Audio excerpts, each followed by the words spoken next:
Hello and welcome back to my channel. I am the Rat-Kun, and we will be taking a look at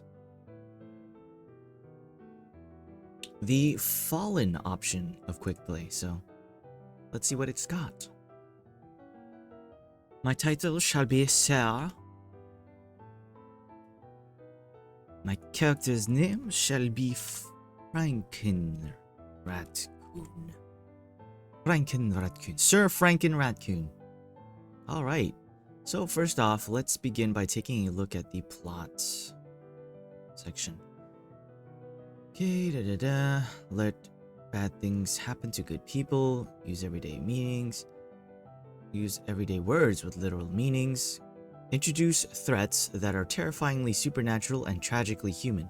The protagonist should often encounter situations in which violence is the only way to save desperate innocent victims from harm. Oh my goodness. Nemain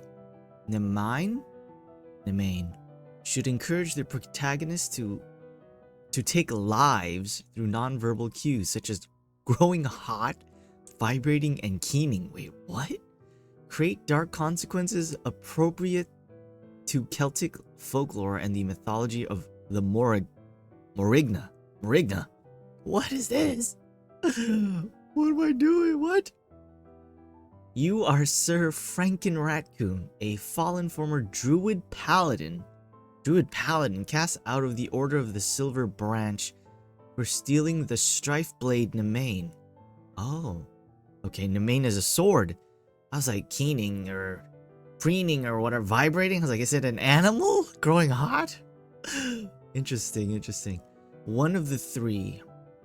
Nemain. Okay, for stealing the Strife Blade Nemain, one of the three tripartite sister goddesses of war. Chaos and strife trapped in devastatingly powerful weapons. The realm is riven by the servants of Maka and Bad Bee. Alright, Bad Bee. The main sister. I'm just gonna say Matcha and Bad Bee, who scour the land seeking to gain control of the three. Matcha's followers, the way of the beast, are shapeshifters who take on animal forms such as crows and wolves. Excellent spies and assassins due to their ability to blend in as common animals. In human form, they have subtle bestial traits, and their presence tends to make normal animals agitated and aggressive. Oh, okay. The Pale Court, Bad Bee's disciples, are necromancers who can summon and control vengeful spirits. Surrounded by fleeting apparitions, their presence causes mist to gather even in dry conditions. Oh, okay. You flee in desperate bid to prevent the three from falling into a single person's hand. Prophesied to usher in endless war. Every time you use the main, you increase the strife and chaos around you. So I won't use it. I won't do it. I will not give it a strife. Let's see if there's anything. No? Okay. That's cool. We are going to be using Madness, though. I really enjoy Madness. So, alright, let's begin.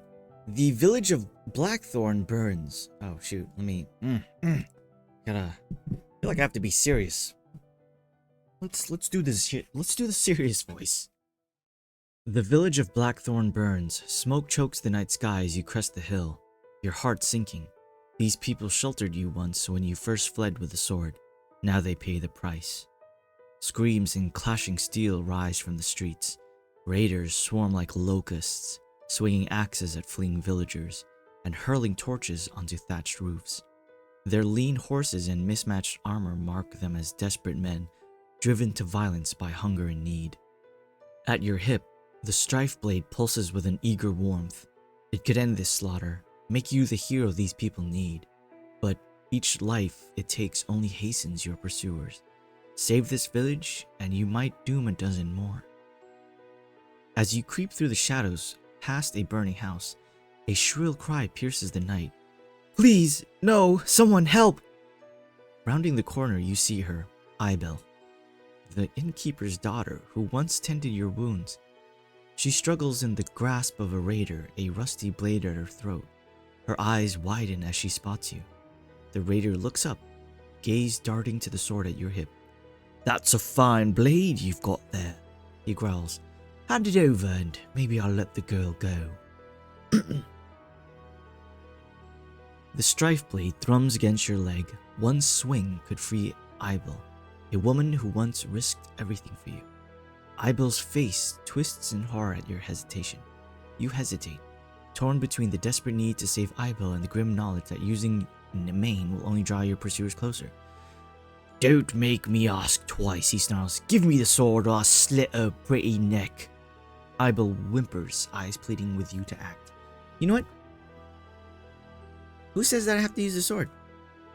Bro, he's gonna use a regular dagger. That's not a special dagger of corruption or whatever. So I'm gonna do some crazy stuff. I'm gonna use, this reminds me so much of Guts. So you lift up, okay. Hey, here's what I wrote. You lift up your arms, a glint of light catching your metallic left arm, and you say, let the girl go, and you can take the sword from my hip. You slowly walk up to the man. The raider's eyes gleam with greed as he sees the sword at your hip. He loosens his grip on Ibel, shoving her roughly to the side. She stumbles and falls, crying out in pain. You've got a deal, the raider growls, stepping towards you with his hand outstretched. Hand over that blade nice and slow. You take a step closer, Nemain's hilt now within reach of your right hand. Okay, here's what I wrote. In an instant, you bring down your left arm in front of the villain's face and curl your right fist, bringing it down on your left hand, knocking off the prosthetic and revealing a small cannon. You bite down on the string hidden in your chest plate and pull with all your might, igniting the powder in your arm, causing a loud explosive sound as a small cannonball shoots forth from the gaping maw of your appendage. Let's see where that goes. Oh wow. The raider's eyes widen in shock as he realizes your trick. He throws himself to the side, but it's too late. The cannonball tears through his chest with a sickening crunch, spraying blood across the cobblestones. His body slumps to the ground, already lifeless. Ibel screams at the sudden violence, scrabbling backwards on her hands and knees until she hits a wall. She can't. How does she scrabble backwards on her knees? Okay, anyways. Her face is pale with terror as she stares at you in horror. Let's just say that's possible. Here's what I wrote. While she stares in horror, you quickly place gunpowder into your arm and then a small cannonball half covered in small cloth, followed by using a rod at your hip to push the cannonball into place. You then pick up your fake prosthetic hand and insert it snugly back into the cannon's mouth. This village will be burned down. Don't just hide in one of the buildings. Run towards the nearest village. You offer your assistance to Ibel, helping her to her feet. She's shaking, tears streaming down her face, but she nods, understanding the gravity of the situation. Together, you flee through the smoke and chaos, leaving the burning village behind. As you run, the strife blade Nemain hums at your side, its warmth a stark contrast to the cold dread settling in your chest. Alright, here's what I wrote. You pick up a random sword from a fallen guardsman and keep running, deciding that you can just use a normal weapon without having to resort to using a cursed sword. A cursed sword. Why would I have to use it unless I have to fight, I guess a monster, but just a random peasant? I'm not going to use the cursed sword. Okay guys, I think I'll end it there.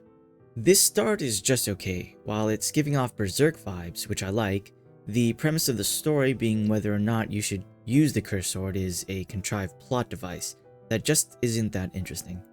This kind of plot device can be serviceable in a grander narrative as another obstacle the main character can overcome, but being the main focal point isn't engaging enough. Of course, this isn't the be-all end-all of the kind of story that you can make going forward, as you can obviously create your own backstory or reason for going on later. I don't think I would play this one personally, and that's okay. You might find it interesting. You might find it, something that you like, but for me, it wasn't. It was okay. Alright, next time we are going to be taking a look at the Monster Keeper, the last option of the fantasy category, so look forward to that, and after that we're going to be moving on to the next genre, or whatever that genre. Okay.